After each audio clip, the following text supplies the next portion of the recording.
Dear students, अस्सलाम वालेकुम।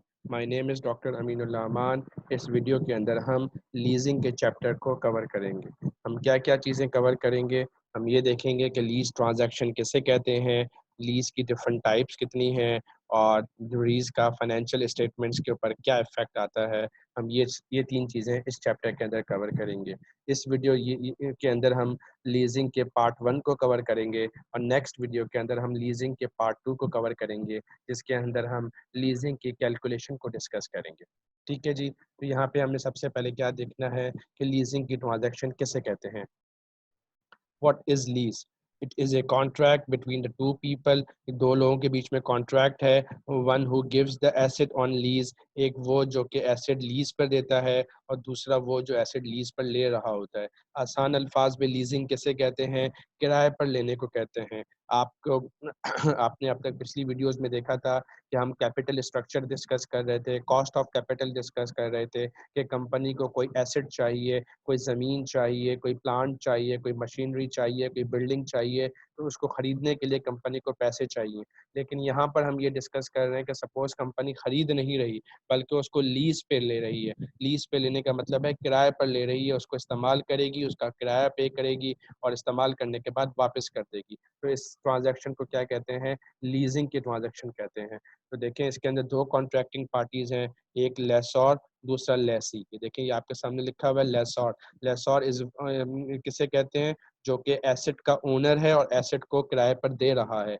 लेसी किसे कहते हैं? जो एसेट को यूज कर रहा है किराए पर लेकर, जो एसेट को किराए पर ले रहा है और उसे यूज कर रहा है। तो लेसॉर कहते हैं जो कि एसेट को प्रोवाइड कर रहा है और लेसी कहते कहते हैं जो एसेट को किराए पर ले रहा है। फॉर एग्जाम्पल, आपने किराए पे घर लिया हुआ है, तो आप लेसी हैं और जो जो लैंडलॉर्ड है जिसने आपको घर किराए पर दिया है उसे लेसॉर कहेंगे। ठीक है। ओनरशिप किसके पास होती है? लेसॉर के पास होती है। आपके पास सिर्फ और सिर्फ उसको यूज करने का राइट होता है, लेसी के पास सिर्फ और सिर्फ यूज करने का राइट होता है, लेकिन ओनरशिप किसके पास होती है? लेसॉर के पास होती है एसेट की। Next, types of lease. लेकिन लीज की जो है तीन मेन टाइप्स हैं: ऑपरेटिंग लीज, फाइनेंशियल लीज और सेल एंड लीज बैक। तो इन तीनों को वन बाय वन डिस्कस करते हैं नेक्स्ट स्लाइड के अंदर। सबसे पहले ऑपरेटिंग लीज। ऑपरेटिंग लीज किसे कहते हैं? A lease under which the lessor maintains and finances the property. ये वो लीज है जिसके अंदर लेसॉर आपको एसेट भी प्रोवाइड करता है और उस एसेट की मेंटेनेंस की रिस्पॉन्सिबिलिटी भी लेसॉर के ऊपर होती है, लेसी के ऊपर नहीं होती है। एसॉर फॉर एग्जांपल, लेसॉर ने आपको एक कोई मशीनरी किराए पर दी है, तो ये मशीनरी भी किसने प्रोवाइड की है? लेसॉर ने प्रोवाइड की है। और इस मशीनरी की जो मेंटेनेंसेज हैं, ये भी सारी की सारी किसके ज़िम्मे में है? लेसॉर के ज़िम्मे में है।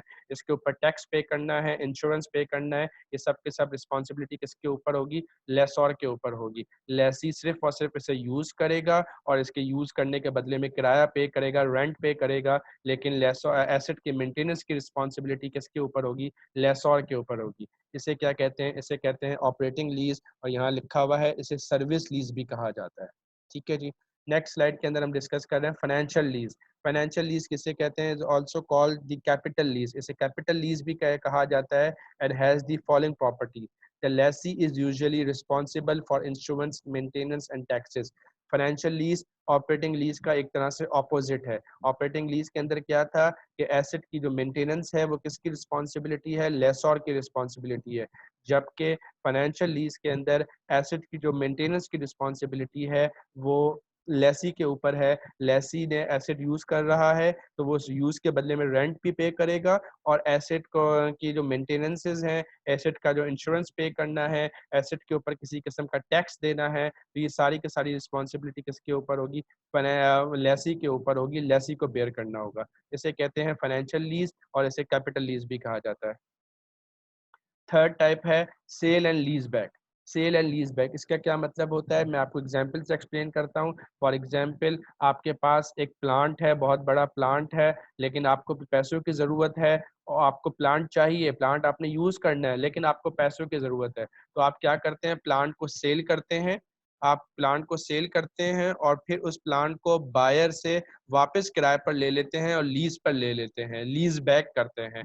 पहले आप प्लांट को बेचकर पैसे हासिल करते हैं, उन पैसों को यूज करते हैं जिस मकसद के लिए भी आपको चाहिए, लेकिन आपको प्लांट भी चाहिए प्रोडक्शन के लिए, तो आप उस प्लांट को वापस किराए पर ले लेते हैं और उसका किराया पे करते हैं। ये ऐसा ही है जैसे आप जिस घर में रहते हैं, आपको पैसों की जरूरत हुई, पहले आपने घर बेचा, फिर खरीदार से उस घर को वापस किराए पर ले लिया, तो इसे क्या कहा जाता है? Sale and lease back. तो देखें, the lessee receives cash from the sale of the asset, पहले वो एसेट सेल करता है और कैश उसको मिल जाता है। The lessee continues to use the asset, और लेसी उस एसेट को यूज करता रहता है क्योंकि वो उसको वापस किराए पर ले लेता है। The lessee may have the option to repurchase the lease asset at the end of the lease.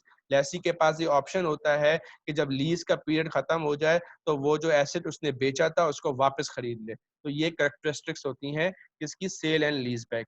ठीक है, हमने टाइप्स ऑफ लीज को डिस्कस कर दिया। नेक्स्ट हमने लास्ट चीज डिस्कस करनी है अकाउंटिंग फॉर लीज। लीज की अकाउंटिंग कैसे होती है? आप कोई एसेट लीज पर ले रहे हैं तो आप उसको अपनी फाइनेंशियल स्टेटमेंट्स के अंदर रिपोर्ट कैसे करेंगे? तो देखें, दोनों ऑपरेटिंग लीज की ट्रीटमेंट अलग है और फाइनेंशियल लीज की ट्रीटमेंट अलग है। ऑपरेटिंग लीज की ट्रीटमेंट क्या है? In this case neither the asset nor the liability appears in the balance sheet. Operating lease के अंदर क्या होता है? आपने एसेट किराए पर लिया हुआ है, ये ऑपरेटिंग लीज है, तो आप अपनी बैलेंस शीट के एसेट्स के अंदर इस एसेट को रिपोर्ट नहीं करेंगे क्योंकि ये एसेट आपका है ही नहीं, तो आप इसको रिपोर्ट नहीं करेंगे।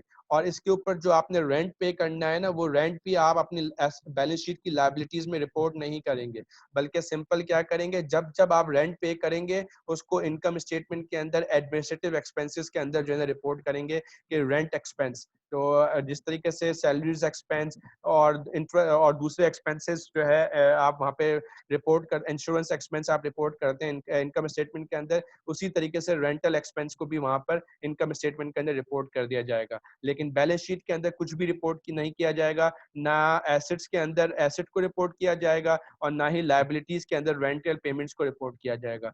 This is the treatment under operating lease. As far as financial lease is concern, the asset is shown as a non current asset। Asset को आप अपनी बैलेंस शीट के अंदर रिपोर्ट करेंगे नॉन करंट एसेट्स के अंदर। नॉन करंट एसेट्स वो assets जिनकी लाइफ 1 साल से ज्यादा होती है, आपको मालूम है। तो ये एसेट भी आपकी इसकी लाइफ 1 साल से ज्यादा है, आपने 1 साल से ज्यादा टाइम के लिए नॉर्मली किराए पर लिया होता है, तो आप इसको अपने नॉन करंट एसेट्स के अंदर रिपोर्ट करेंगे। और जो आपने इसके ऊपर रेंट पे करना है ना, उस रेंट को अपनी लाइबिलिटीज के अंदर शो करेंगे कि हमारे ऊपर लाइबिलिटी है कि हमने इसके ऊपर इतना रेंट जो है ना पे करना है। तो देखें, तो फाइनेंशियल लीज के अंदर आप क्या कर रहे हैं? एसेट को अपनी बैलेंस शीट के अंदर रिपोर्ट कर रहे हैं, दोनों तरफ। एसेट साइड में आप उसको नॉन करंट एसेट्स के अंदर रिपोर्ट कर रहे हैं और लायबिलिटी साइड के अंदर आप उसको रेंटल पेमेंट्स को रिपोर्ट कर रहे हैं।